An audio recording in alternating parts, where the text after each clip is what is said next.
How's it going, guys? Eric back here today. I have a new vehicle in the garage. This is a 2014 Toyota Sequoia Platinum. And we brought it in here to change the head unit in this thing.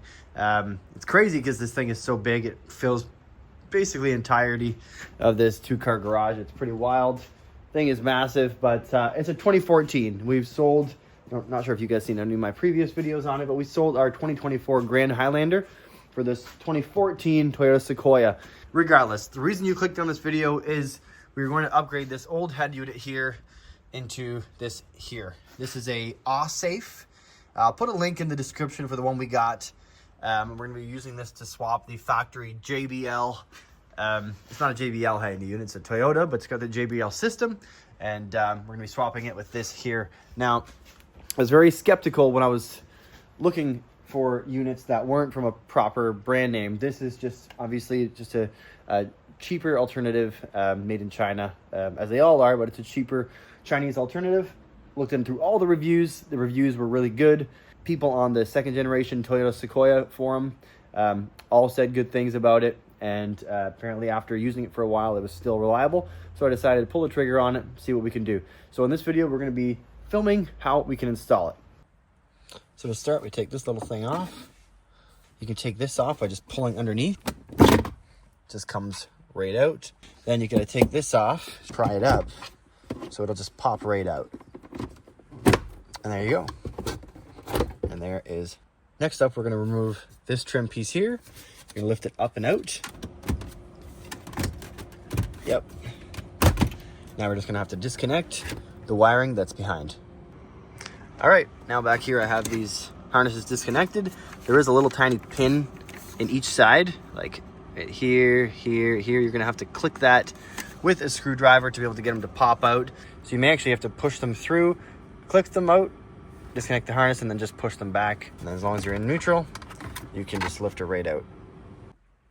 All right, now that we have the gear selector out and all this other stuff, now we can start to remove this trim piece. We're gonna loosen it.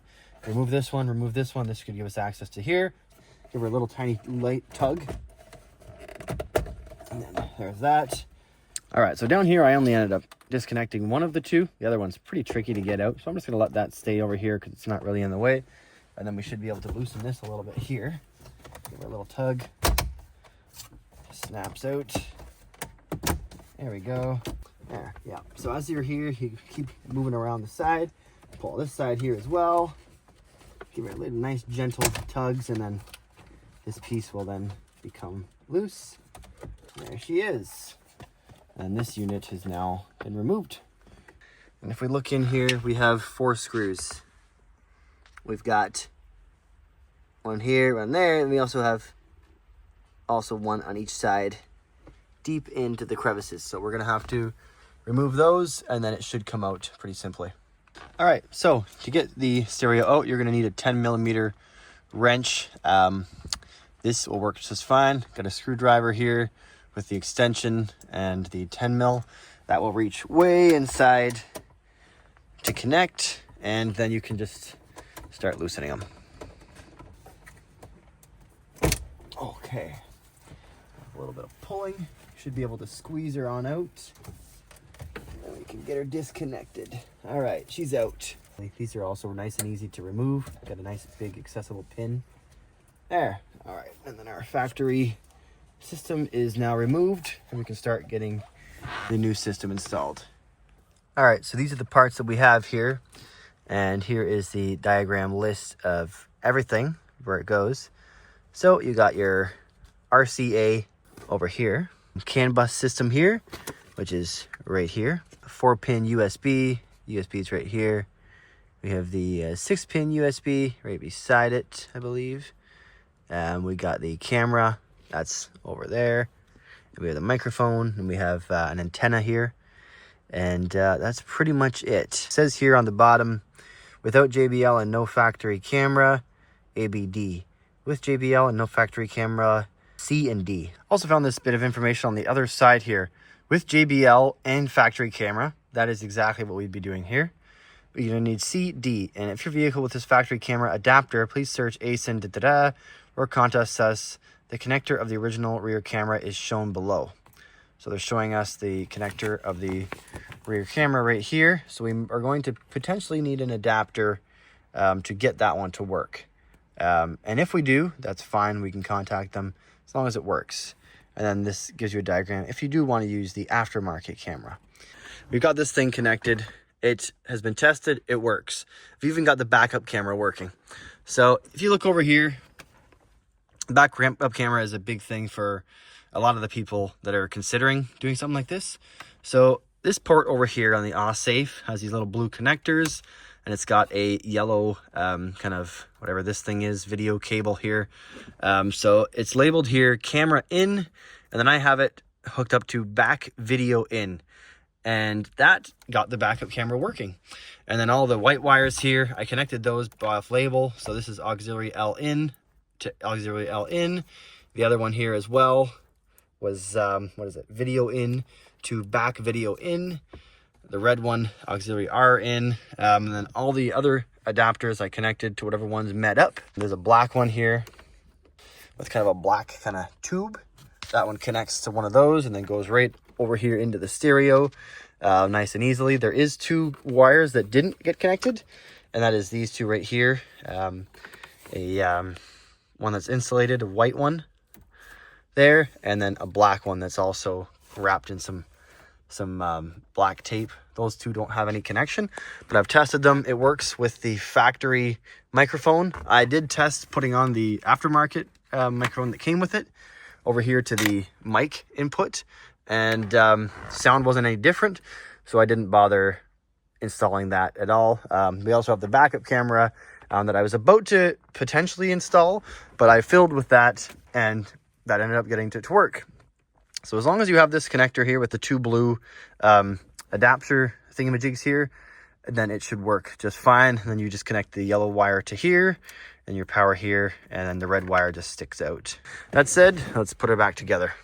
All right, so I've got this part on and this part here. These should be a lot easier. This one was pretty tricky. After you get the harnesses on, you're going to want to make sure you line up the holes that it clips into on the side over there, as well as the top right and left. And the top right and left will actually connect to the bottom 2 points of contact for this screen. So you're going to want to hold the bottom while you line it up to the holes and push it in to get the bottom to snap. Then you're going to hold the bottom here while you hold the top, and as you shift the top forward and up while you shift the bottom in. That way the both top and bottom will then snap together, and at one point, like, it'll be a little tricky, and then at one point, boom, it'll just snap. This will kick up a little, and it'll all fit into place. So that was really nice. And then at that point, then you can put these together, and now, you know, we're going to put the rest on, which should be quite simple. Now let's get this bottom portion in here. We're just going to take this, we already got the harness connected, throw that there. We're going to have to throw this back in neutral for this one. There. All right. Got it, a dry bead in there. Nice. Now we're going to try and connect all these harnesses we've got here. There. Snapped in place. We can throw her back in park. And let's throw her back on. Get her in there. Get it all ready to be snapped in place. There she is. Snapped back in place. Throw our cup holder here back in. And we've got our receiver compartment trim. So here we are. So here's your CarPlay. We want to go back to the typical screen here. I'm thinking, how can we do this? Go back to the screen. Here we go here, home. Yeah, you got your icons here. You can volume up, volume down. The steering wheel controls work, you can see here. So that's really nice. So you got different little apps here. Didn't really look into it much, but it is an Android unit. You can, I'm sure, get into a few different things. There's different features that you can lock in with this if you're more techie. YouTube, I mean, it's advertised as if it has Wi-Fi availability. So that could be something to look forward to. But as of now, for what I'm looking for, it's just basically a head unit that'll give you some CarPlay. And now in terms of the backup camera, throw it in reverse. And there's our backup camera, working, the factory backup camera. Now it is pretty pixely, since This screen is typically coming out of like a small 6-7 inch screen. Maybe it's even 5, I don't know. It's a really small screen that it came from. So it's a little pixely, but it does work quite well. And I mean, it's a nice big screen. You can see clearly where everything is, so it's nice. But that said, it did come with a camera, aftermarket, that came with the unit if you wanted to install it. Came with a microphone. I did install this microphone, but the microphone didn't really work very much differently than the stock one, so we just left the stock one in. So that's about that, honestly. This is a great feature, having this factory backup camera working. I love that. This is nice. Got the modernization going on in this nice new 2014 Sequoia. Okay, so miles per hour on the screen doesn't actually work. That would have been cool if it did, really cool. Let's leave it at that, folks. If this was any helpful to you or you got any suggestions, let me know in the description. If I could have done anything better here, let me know. And thanks for watching. Like the video if it helped at all, and subscribe. And we'll see you in the next one. Take care.